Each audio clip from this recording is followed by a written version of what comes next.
आज से हम शुरू करने जा रहे हैं CCS लीव रूल्स 1972। पहले हम देखेंगे इसका शॉर्ट टाइटल क्या नाम है और कब शुरू हुआ। इन नियमों का नाम Central Civil Services Leave Rules 1972 है। ये नियम 1 जून 1972 से लागू हैं। ये नियम किन पर लागू हैं? ये नियम लागू होते हैं केंद्र सरकार के सिविल सर्विसेज और पोस्ट पर कार्यरत कर्मचारियों पर। लागू नहीं होते रेलवे कर्मचारी पर, casual daily veg part time कर्मचारी पर, कंटीजेंसी से वेतन पाने वाले, इंडस्ट्रियल इस्टेब्लिशमेंट के वर्कमैन, वर्क चार्ट कर्मचारी, all India services IAS IPS IFOS, विदेश में लोकली रिक्रूटेड कर्मचारी, कॉन्ट्रैक्ट वाले कर्मचारी जब तक कॉन्ट्रैक्ट में अलग से न लिखा हो, जिन पर संविधान या किसी अन्य कानून के विशेष प्रावधान हो, Fundamental Rules Civil Services Regulation से गवर्न कर्मचारी, राज्य सरकार से डेपुटेशन पे आए लिमिटेड अवधि के कर्मचारी, इन पर ये नियम लागू नहीं होते।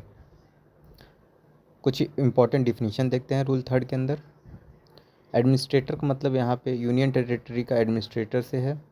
Audit officers, account audit officer, authority competent to grant leave, first schedule में बताया गया लीव सैंक्शन करने वाला अधिकारी, completed years of service, continuous service, duty plus leave plus extraordinary leave शामिल हैं।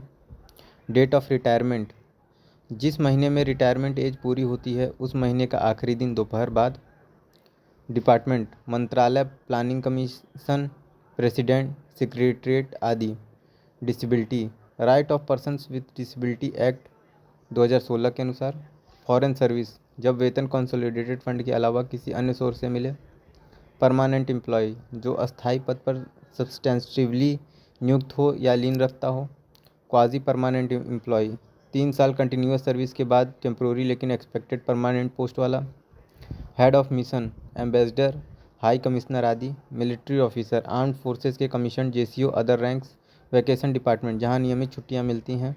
जिन शब्दों की यहाँ परिभाषा नहीं है वे फंडामेंटल रूल्स के अनुसार माने जाएंगे। Temporary transfer and foreign services. Temporary transfer, railways, state government या इंडिया के अंदर फॉरेन सर्विस पर भी ये नियम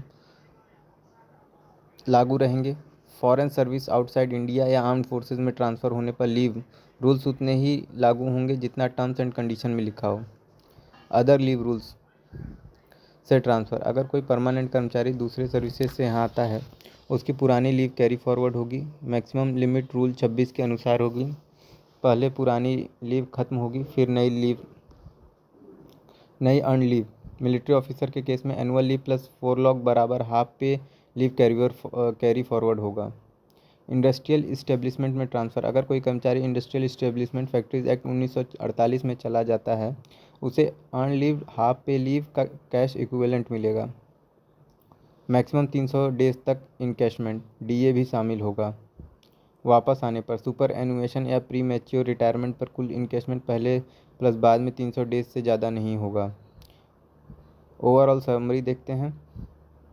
ये नियम सेंट्रल गवर्नमेंट सिविल कर्मचारी की लीव रेगुलेट करते हैं, सभी पर लागू नहीं होते, कुछ कैटेगरीज एग्जम्प्ट हैं।